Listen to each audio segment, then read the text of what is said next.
Teşekkür ederim. Nasılsın? Sema hastalığı. Hoş geldiniz. Karşılaşmamıza Asker selamı mı? Evet. Asker mi olmak istiyorsun? Ben çok diyorum. Sen?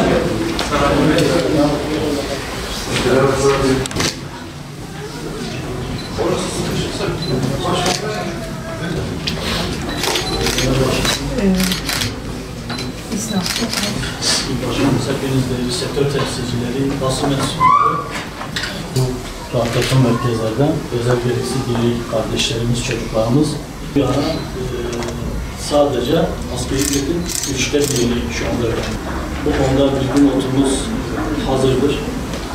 Diğer hususumuz da özellikle randevudan olumsuz durumlar hakkında şimdi daha çok hastaneye yöneliyoruz. Hastanın tedavisini hastada alsın.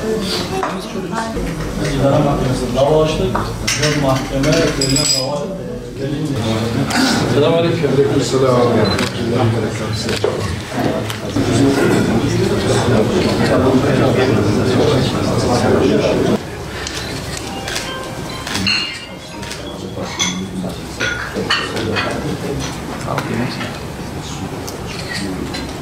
Rahmanirrahim. Tekrar hepinize hoş geldiniz. Afiyet olsun. Allah sizlerden razı olsun. Bu birlikteliğimizi Rabbim hayırlara vesile kılsın inşallah. İnşallah. Biraz önce Abdülkadir Başkanım Batman'daki sağır dilsiz olan kardeşlerimizin sayısından bahsetti. Yüzlerce sağır dilsiz kardeşimiz sadece merkezde varsa ilçelerle birlikte bu sayı daha da en az %50 artar.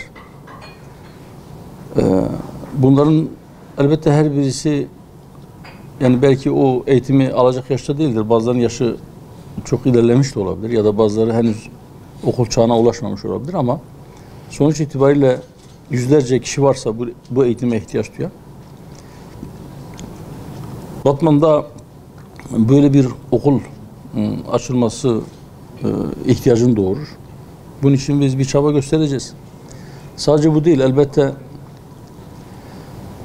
doğup büyüdüğümüz, sokaklarında dolaştığımız hemen her tarafında bir hatıramızın olduğu, liseyi bitirinceye kadar ekmeğini yediğimiz, suyunu içtiğimiz memleketimizde bizim bir borcumuz var. O borcumuzu ödemek adına gerçi memleket farkı gözetmeden her taraftaki ihtiyaçlara yetişmeye çalışıyoruz ama burada bir ihtiyaç varsa herhangi bir alanda o ihtiyacın giderilmesi adına biz de Ankara'da sizin adınıza talep etme, hemşehrilerimiz adına talep etme, onu seslendirme, ulaştırılması gereken yerlere ulaştırma ve takipçisi olma konusunda bir gayret içerisinde oluruz inşallah. Ben burada nutuk çekmek istemiyorum. Daha çok kardeşlerimizi dinlemek istiyoruz. Nedir vaziyet? İhtiyaçlar nedir? Sıkıntılar nedir? Talepler nedir? Öneriler nedir? O konuda inşallah kardeşlerimiz dile getirirlerse biz de onları not alacağız. Önerilerden istifade ederiz. Talepleri karşılama konusunda o talepleri kim yerine getirecekse oraya ulaştırma konusunda bir çaba içerisinde oluruz. Bize taalluk eden şeyler varsa elden bir şey gelirse inşallah onu da yaparız. Genel Başkanıma ve değerli bütün misafirlere hoş geldin diyorum. Tabii bu tür toplantıların çok önemli olduğunu hepimiz biliyoruz. İlla iktidar vekilleriyle veya hükümetle oturup bir şey konuşmak gerekmiyor. Derdim var diyen her insan her yerde başarılı olabiliyor. Kesinlikle ben buna inanıyorum. Genel Başkanımı da ben yıllar önceden çok uzun zamandır tanıyorum. Hassasiyetlerini biliyorum. Bu konuda elinden geleni yapacağını biliyor ve inşallah üstesinden de gelir. Şimdi ben biraz ekonomi kısmından gireceğim olaya. Ben bunu defalarca TOB'da da gerektiğinde bakanlıklarda da dile getirmiştim. Ama maalesef bugüne kadar biz bunu başaramadık. Hatta dedi ki eğer biz bunu başaramasak Batman olarak yapacağız. Faiz sadece enflasyon sebebi değil. Faiz işsizliğin sebebidir. Faiz ticari durgunluğun sebebidir. Faiz paranın bir yerde temerküz etmesinin, gelir dağılımının bozulmasının sebebidir. Yani faizin yol açtığı iktisadi hastalıkları sayarsan uzun bir liste hazırlaman lazım. Cumhurbaşkanı bir tanesi söyledi. Biz hala o kanaatteyiz. Şimdi faizler yükseldi. Şu anda soygunun yeni bir türüyle karşı karşıyayız. Dezenflasyon süreci dediler. Dediler ki biz enflasyonu aşağıya çekeceğiz. Enflasyonu aşağıya çekmenin yolu nedir? Biz talebi kısacağız. Talebi azaltacağız. Sıkı para politikası. Nasıl yapacağız bunu? Faizleri yükselterek piyasadaki parayı emeceğiz sünger gibi. Paralar bankalara akacak. Paralar bankalara akınca tüketim azalacak. Tüketim azalınca enflasyon aşağı düşecek.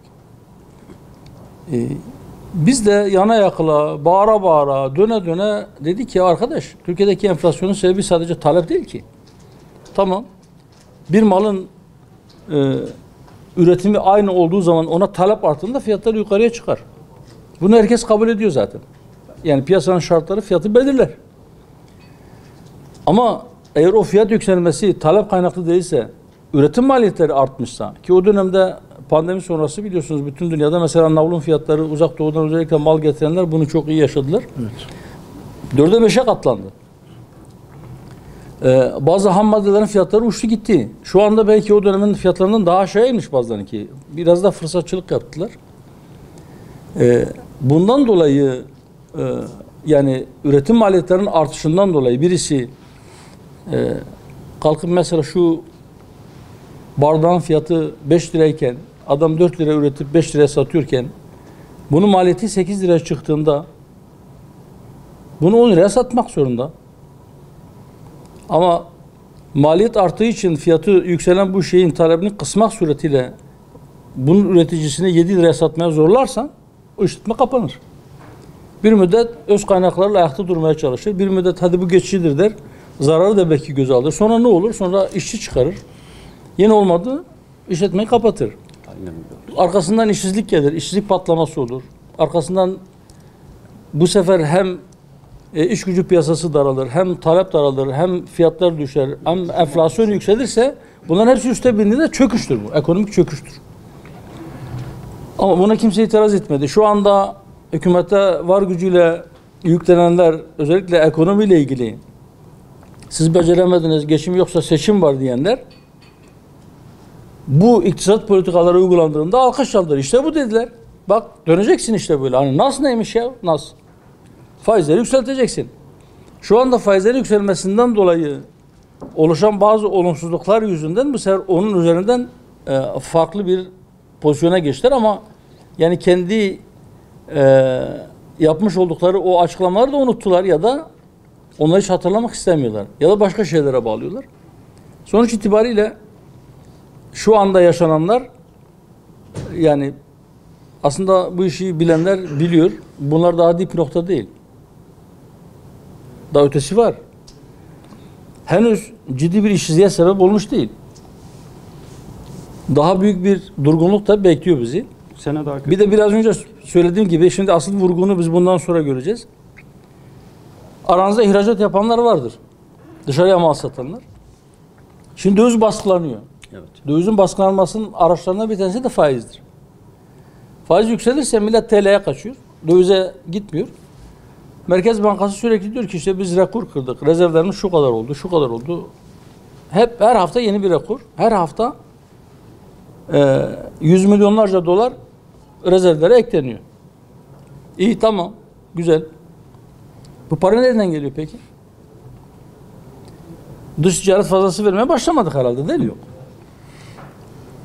Şimdi dışarıdan sıcak para geliyor. O sıcak para TL'ye dönüşüyor. O TL mevduata gidiyor. Vadeli mevduat bankaya yatıyor. Döviz geçen seneden bu yana ne kadar yükseldi? Ben bir hesap yapmadım ama faizden çok aşağıda. Yok pek fazla bir şey olmadı. Yani uzun süre yatay seyir ya da küçük böyle yukarıya çıkıyor. %15-20 diyelim ki döviz arttı. %50 faiz aradaki fark ne? Şimdi adam geliyor, alıyor, dövizi getiriyor. Burada TL'ye çeviriyor, götürüyor, bankaya yatırıyor ya da tahvile yatırıyor. Sonra onun vadesi dolunca o parayı çekecek. Herhalde TL olarak memleketine dönmeyecek. Hayır, dolar olarak gidecek. Bu sefer yüklü miktarda bir döviz talebi olacak. Siz o zaman görün döviz nereye gidiyor. Şu an Yani bu kurulu sistem ya faizle, ya dövizle, ya enflasyonla ama illa milletin cebinden tırtıklıyor. Ve bu yani ne ekonomiye bir faydası var, Yani sadece faiz hassasiyeti var. İşte arkadaş ya biz faiz alırsak biz harama girmiş oluruz. Peki faiz niye haramdır? Niçin faiz İslam'da yasaktır? Çünkü faiz çok büyük bir sömürü aracıdır. Çünkü faiz sürekli büyük kapital sahiplerinin işine yarıyor. Garibanın, işçinin, köylünün, esnafın cebinden çalıyor. Hani eskiden altın ve gümüş paralar varken kenarından böyle ile biraz eritirlerdi. O tozları eritip yeni bir para yaparlardı. Kim o parayı alışveriş yaptığında terazinin üzerine koyup tartacak? Hiç kimse. Kalp para derlerdi onlara yani. Gramajı düşürülmüş paraya kalp para diyorlardı. Sonra kalpazanlar çıktı, sahte paralar basmaya başladı. Ama sahte para basanların tepesine çöküyorlar. Niye? Çünkü kağıt para acayip bir başka bir düzen, başka bir sömürü düzeni. Şimdi kağıt paranın kenarından makasla keserlerse o kesilen parçada bir işe yaramıyor. Altın değil ya. Gariban gidiyor bir yerde çalışıyor. Ya da üretici bir şey üretiyor. Satıyor, şu kadara satıyor, vadeli satıyor. Belli bir vadenin sonunda parası geliyor ama aslında o kağıdın üzerinde yazılan rakam geliyor ama değer o değil. Ya da adam akşama kadar usta çalışıyor. 1000 lira, 1500 lira, 2000 lira neyse sanatına göre aldığı parayı cebine koyuyor. Sabahleyin kalkıyor, bakıyor, sayıyor parasını, 1000 lirası cebinde. Ama aslında o 1000 lira değil artık. Bir şeyler eksilmiş. Şu anda bu sistem, yani bu faiz sistemi millet nereye kaçarsa kaçsın bir tarafa tosluyor. Ya faize tosluyor, ya kura tosluyor, ya işte başka bir şey, enflasyona tosluyor. Ama her halükarda onların aleyhine işliyor. Şu andaki dünyadaki servet, en zengin 500 kişinin elindeki servet, dünyanın geri kalanının tamamının servetinden daha fazladır. Bu kadar çarpık, bu kadar bir düzen var. Ve bu düzeni, bu sistemi faiz ile oluşturdular. Yani faiz sadece hassasiyeti olan insanların iş yapmasının önüne geçmiyor.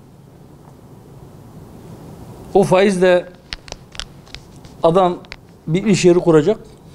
Faizle kredi çekiyor, onu da maliyetin üzerine koyuyor. İşletme kredisi alıyor, maliyete yansıtıyor.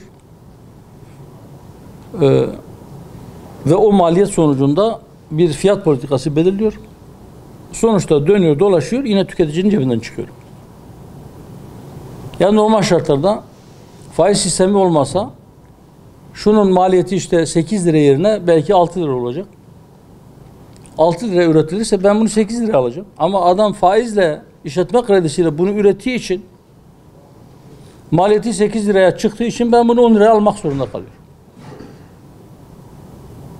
O fark da benim cebimden çıkıyor. Bu çok ciddi bir iktisadi hastalıktır. Mutlaka bizim bundan kurtulmamız lazım. Ama biz bundan kurtulalım demekle de sadece kurtulma olmuyor. Bizim alternatif bir sistem, bir model geliştirmemiz lazım. Ve ben şuna inanıyorum. Eğer bugün İslam iktisatçıları gerçekten toplumu ikna edebilecek ve küresel çapta da ayakta kalmayı beraberinde getirebilecek bir sistem geliştirirlerse sadece bu sebepten dolayı, sadece bu iktisadi sebepten dolayı belki çok büyük kitleler halinde insanlar İslam'la müşerref olacak. Aynen. Bunun dışında da bu sömürü sistemini yıkacak bir şey yoktur. Kimse bunları ne düşünüyor, ne el atıyor. Böylece şehrin merkezi... Demediğim ceza alacağım. O zaman neresi ben şunu görse ben de orada park ederim der vatandaş. Barış değil, bir sorun değil. Bir işgalci, işgal topraklarının üzerinde.